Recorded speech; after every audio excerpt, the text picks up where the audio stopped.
Well, I'm just not sure people understand the full extent of the whole windstorm and insurance scam down here. So they probably know that you have to pay for some of that, but they I'd don't. never heard about what she was saying, but I'm really not surprised. I was just listening almost in shock, trying to think of what to ask her to make what she was saying not so, because it was just so unbelievable to hear what she was saying. It was news to me, man. All those tarps and some places completely leveled. Yeah, I mean, our place was pretty much leveled, total rebuild according to the insurance. So it'll be better when it's But built. like you guys were saying on the call, all that money you pay for nothing.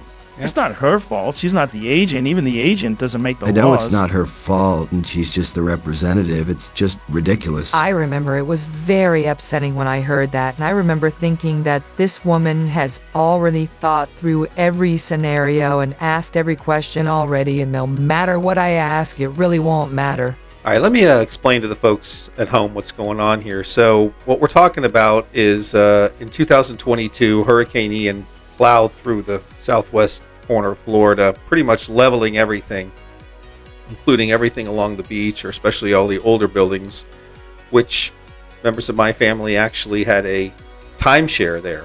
And the building was completely destroyed in terms of the insurance. Obviously, storm surge flooded the place. The whole first floor was flooded out, roof and everything destroyed. And so they're going to have to rebuild it, completely demolish it, and it'll be built new and up to a newer standard. So like all the brand new buildings in the area, none of them had any real damage. This building was probably built when I was about 5 years old, so very old building. And so, the new one will be great, but what we really ran into that we were, kind of talking about here that shocked us is this whole situation with the insurance. So in Florida, you're pretty much required to carry Windstorm in the state of Florida because we're in Hurricane Alley and you get hit with hurricanes all the time. It's just the way of life down here. But you're also, if you're in a flood zone, required to carry flood insurance. And if you're along the coast, you have a home or a business along the coast, you're most likely going to be in a flood zone. And the issue is with a hurricane, when you're along the coast, you're going to get a storm surge with every hurricane, and so there's going to be flooding in every hurricane that comes along. And that means that your windstorm insurance is not going to pay a penny. The only payout you're going to get is for flood. If there's a flood, they'll pay under the flood insurance claim, but you're not going to get a penny under the windstorm claim. So everything we're getting paid is just under the flood insurance policy that they're getting paid, but nothing under the windstorm. They paid $750,000 or something like that for this policy over the years, and not going to get a penny out of that. Way more than they paid for flood insurance.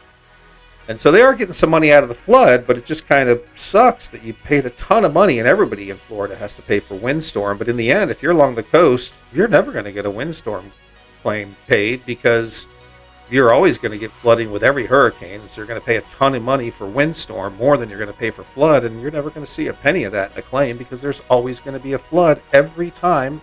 And she said, even if it's just like 1 inch of water, they consider it a flood and citizens will cover you. That's right. Even if it's 1 inch, it doesn't matter. It could be a 10-story building, right? Like you said, and completely doesn't matter. If it's Even if you flood, are in a flood zone, most likely. right, you can be inland and you're in a flood zone, but there's not going to be any flooding there. Even the We don't have canals flooding. here don't overflow because they just open the locks out in the Everglades if they get too high. Right, there's never flooding inland. I mean, they take, even maybe you're along the intercoastal. It's like pulling maybe the or drain something. plug when they do that thing with the locks in the Everglades. It goes right down. Yeah. So anyways, it seems like a pretty shady situation if you ask me and all of us here. So we're curious what you folks think at home. Let us know down in the comments.